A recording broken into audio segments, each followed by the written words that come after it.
Hi and welcome to ovesen.net and this is episode number 4 of my project where I build a Commodore 64 from scratch based on the KU motherboard replica.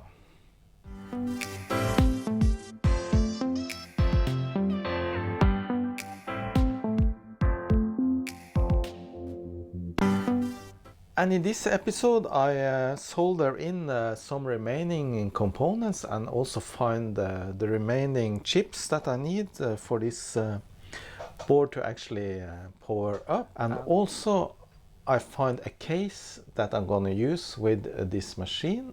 So I'm not quite ready to power this up yet, but it's almost there. I'm just waiting for a solution for replacing the RF modulator and get some video signal out of this.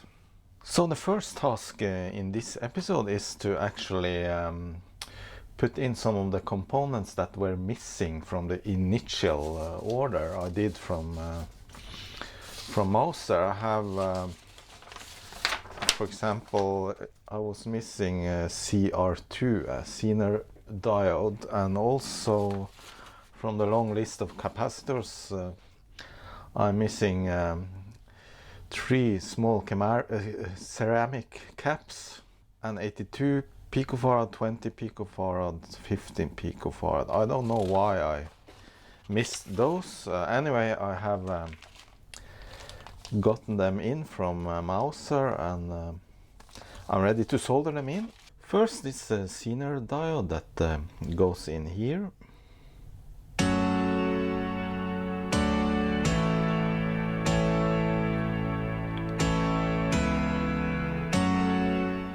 Diodes are polarized, so the direction of the diode symbol is where the black ring is on the diode.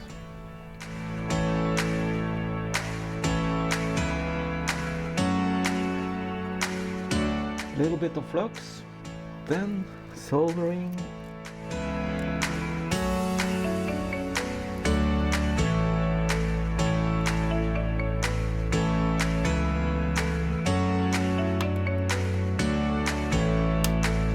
Next is this C86 ceramic capacitor, and this one is 82 picofarad. These are not polarized, so you can put them in any direction.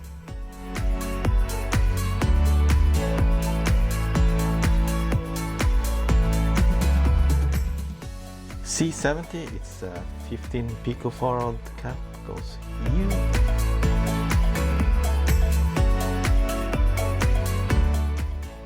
Then we have this last small cap, 20 picofarad C36. However, I can't find C36. Here's C35 and it should be not connected, and there's C37 and that also is supposed to be not populated. So, but where is C36? I think I have looked around this board for 10 minutes and I finally found C36. It's hidden down here, so yeah, put it in.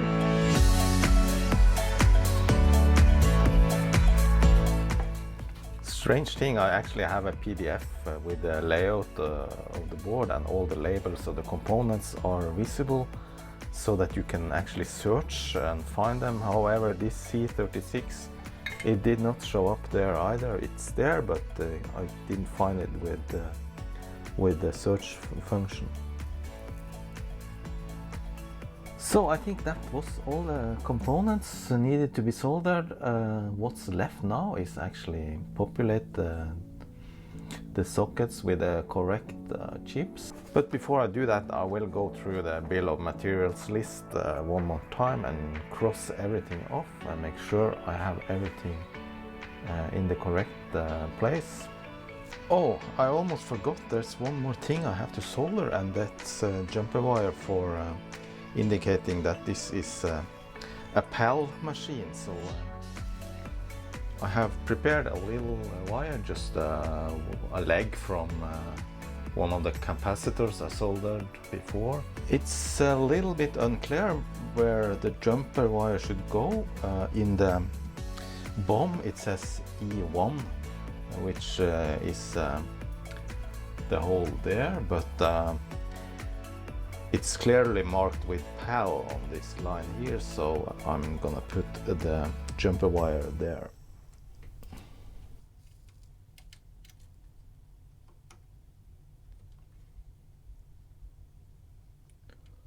Oh, there it is. Now all the soldering should be done, and I'm ready to populate some of the remaining chips here, and I'll start by this. I have purchased new and some of the components from Moser, they come in very nice boxes like this one. This is a 74LS258, which is a data encoder or multiplexer, I'm not sure. And this one is U14. U14 is here, and I have to make sure to put it in the correct direction. And as always, the little mark on one end of the chip is going to correspond with the little mark on the, both on the silk screen under the socket and on the socket itself. Next up is these are the 257, and yes, they go into 57. They go into U13 and U25.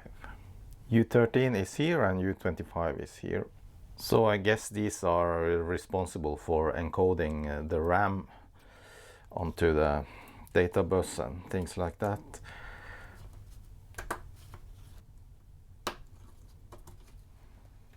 I'm gonna keep these boxes. They are really nice to have if I want to send something small. Next up is this 556 timer chip.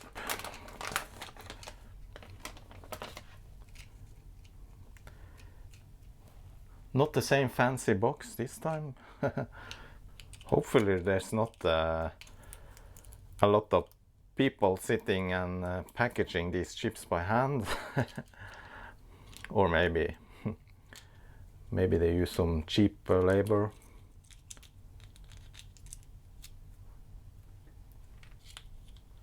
So this 556N timer goes into U20.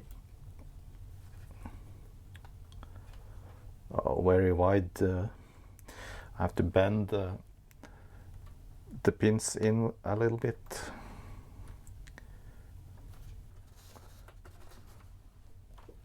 And for each of the chips, I inspect that all the pins are correctly inserted into the socket. Sometimes it can happen that one pin is not aligned and goes outside of the socket. Next are these 4066 analog switch ICs, and those go into U16 and U28. U16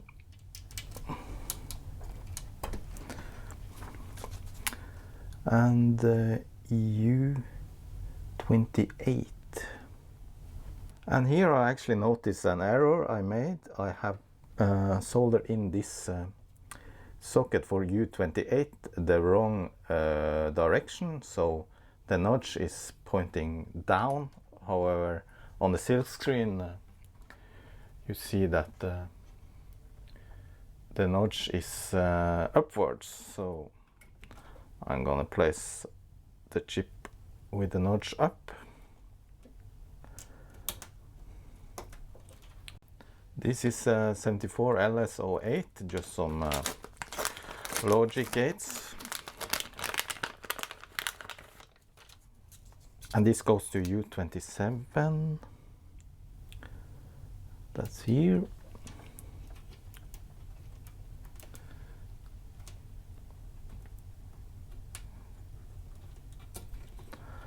Oops. I bent some legs. Can happen.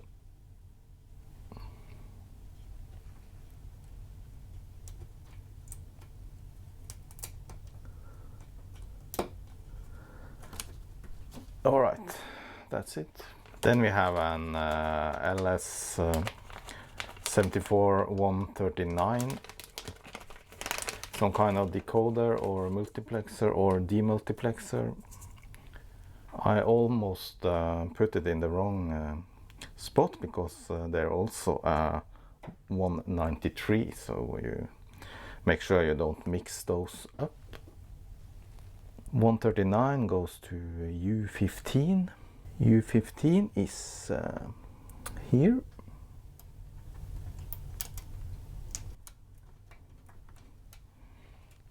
And the 74LS193 goes to U30.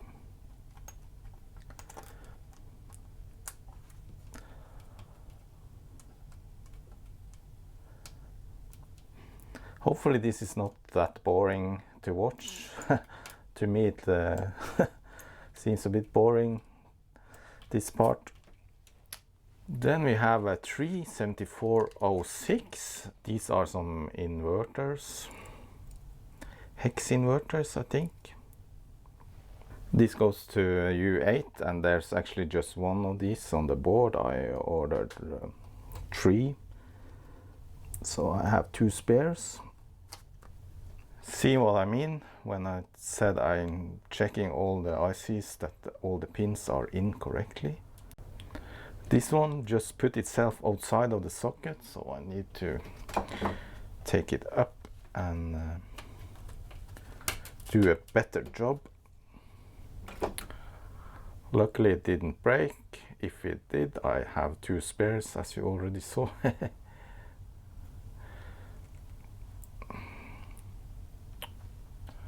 Alright, let's try again. Oh, this time it's perfect. 74LS629. 629 goes into U31.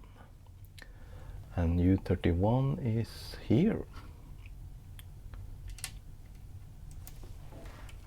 7474, it's a flip-flop. It goes into U29. So these are parts of the control logic for the VIC-2 chip.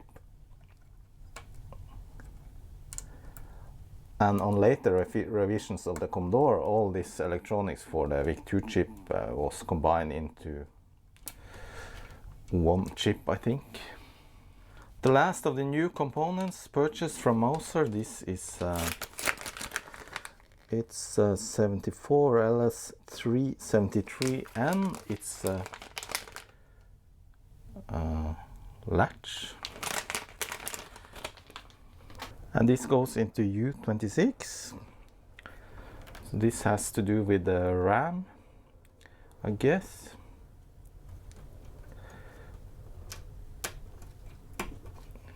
What's left now is one chip here, U32, which should be a MC4044. I don't have that. Of course, the VIC-2 chip and the CPU and the CIA chips I have to get from spare boards. And this U6 2114, I have to find that one too. No, this MC4044 and this U6, the color RAM chips, are actually not possible to get as new anymore. However, I found this on Retroleum. He has a bunch of chips that are actually unused, old stock chips, and I found both those and have ordered them now. So the parts from Retroleum is perhaps gonna arrive in a couple of weeks. So in the meantime, I'm gonna find some spares from other boards. However, next chips, CIA and VIC-2, and I have already spares for those, so I had lying around some time. 2 CIA chips and 1 VIC-2, and these should be working.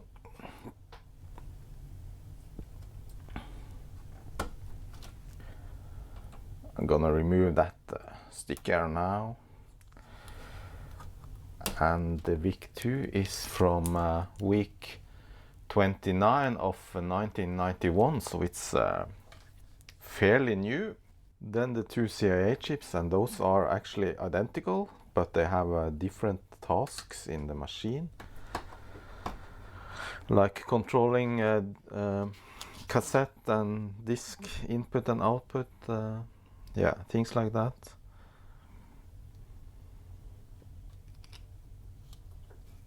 Let's see if I can get this inside its socket.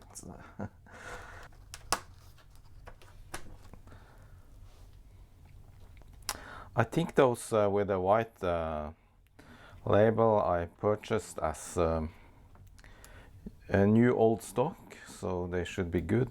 This one with the handwritten label is something I pulled out of another machine. This one says week 20 of 1980, so that's a really old one. This one says 83. So I zoomed into the label. It is a little bit unclear, and is that really 80 or is it 84? I don't know. 1980 seems to be too early. And also in my parts bin I found this MN2114-2, which is in fact a color RAM, so that goes into U6. I think I have removed this before from a dead machine. Oops, bent a leg again. Break a leg, no, that's something else.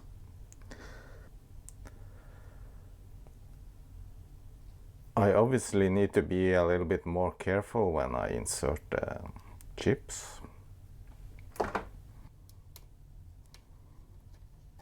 There you go. Finally, the raisin in the cake. Do I have a CPU? Yes. CPU 64. And also I got the newer CIA. I think I'm gonna use that instead. Also I have this ceramic type of VIC-2. Final piece of the puzzle, yeah, except for this one.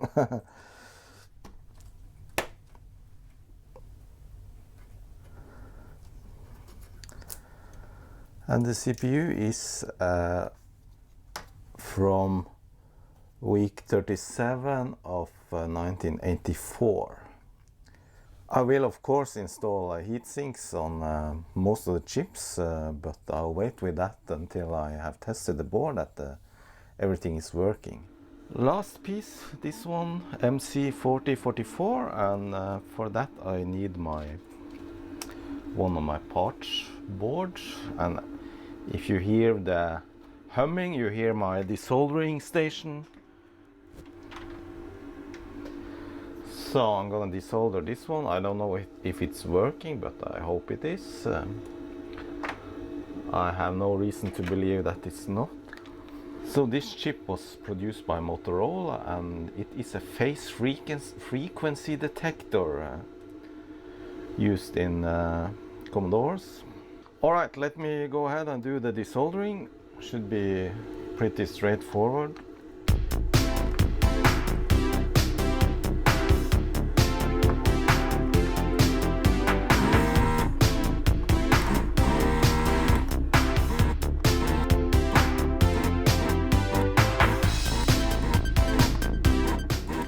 So this chip wouldn't come loose voluntarily, so I had to persuade it a bit, but now it is actually loose and I can take it out. Or so I thought. I think there's still one pin stuck. There you go. Then finally the last chip. Temporarily, as I said, I have ordered a couple of these. So that's it, all the parts in place except for the RF modulator, and I actually have ordered a replacement for that one as well. You might think that some parts are missing, for example this one, but this should be unpopulated. Some other capacitors and things like that should also be unpopulated. That's by design from Commodore. Look at that beauty! Oh my god, very beautiful. What I'm gonna do next is actually to try and clean this board as much as possible, and then I'm gonna inspect every solder joint here and yeah, go through the whole board, see if anything is missing or wrong. You might not see it very clear on the video, but there's a lot of leftover flux that needs to be cleaned. So I've been looking through the whole board carefully now, and I spotted another mistake, and this one is more serious. Let me zoom in a bit. Can you spot it? It says plus on that side, and the cap has a minus on that side, so this one is in the wrong direction. So I'm not gonna put power onto this board until I'm pretty sure everything is correct, and now I'm gonna desolder this one and turn it around. Also I managed to place the CPU in the wrong direction too. I must have been sleeping last night when I did this. Alright, that's sorted out.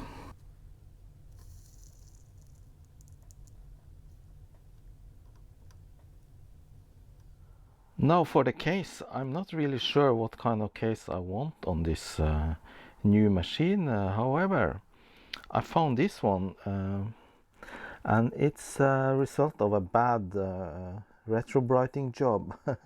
So besides the discoloration, this case is actually working just fine. So what I'm gonna do is to paint it. So the plan is to spray paint it, but I need to remove the badge and otherwise clean the case before I paint it. To remove the badge, I'm gonna use a little heat.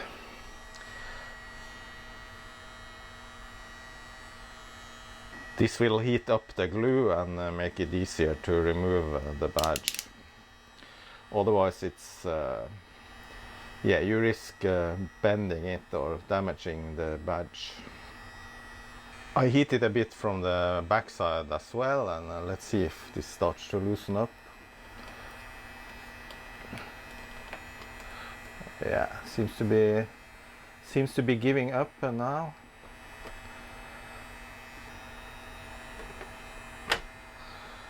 But I don't want to bend it because it's very hard to make it look good after it's been bent. So, but it's coming.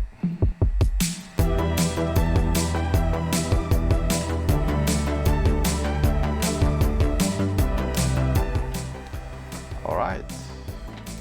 So now I just try to remove this glue.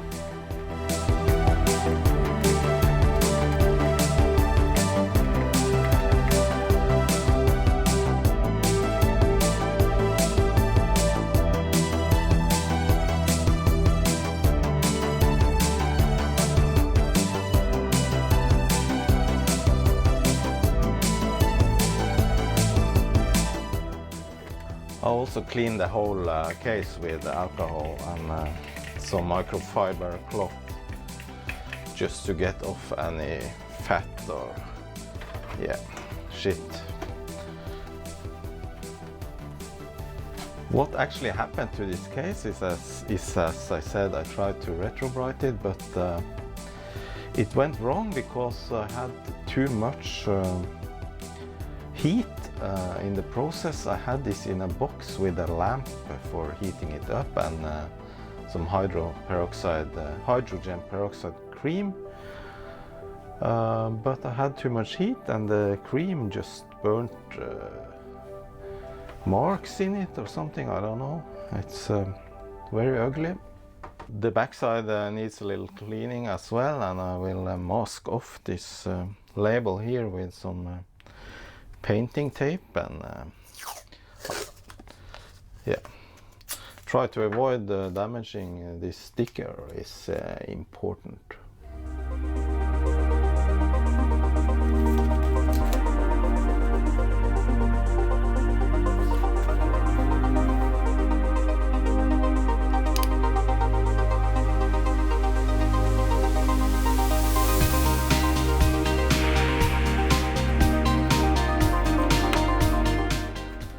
So what color should I use?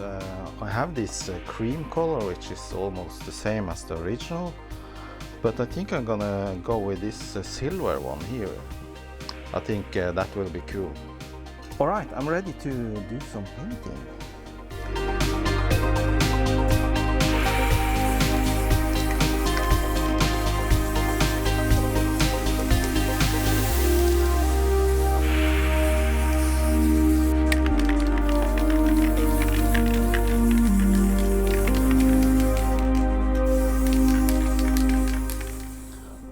That doesn't look too bad. I think this looks very nice. We have to wait and see until it dries, but yeah, looking good. Alright, this is the next day and the paint has dried, and I think it looks fabulous. Actually, it looks very nice. Still a little smell of paint, but otherwise I think this is as near as perfect as I can get it. A little bit of uneven color here, but that's all actually. Shiny and silvery.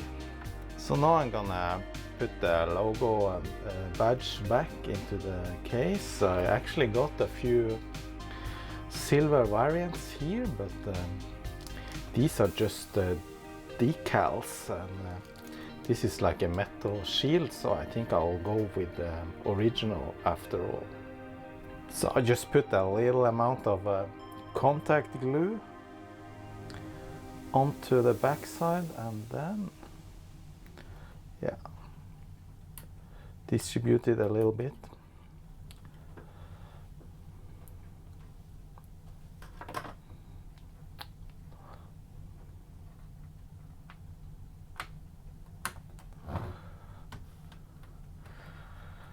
Nice.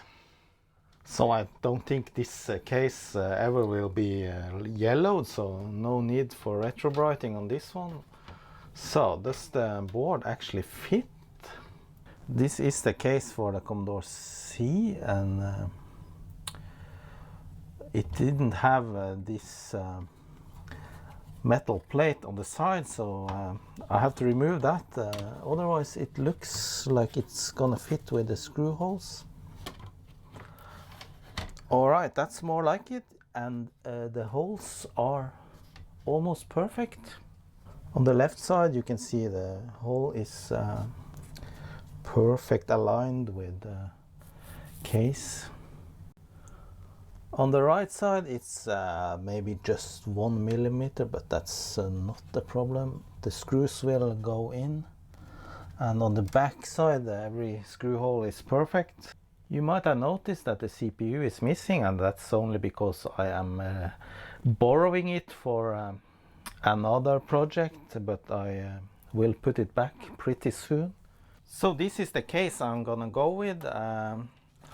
In the beginning of this series I actually started to design a 3D model for a new case. However, I realized that that task was too big, at least in the short run, so I quit that one. Designing a complete Commodore 64 3D model would be very time consuming, and yeah, I guess very expensive in terms of printing trial models and things like that, so I stopped with that.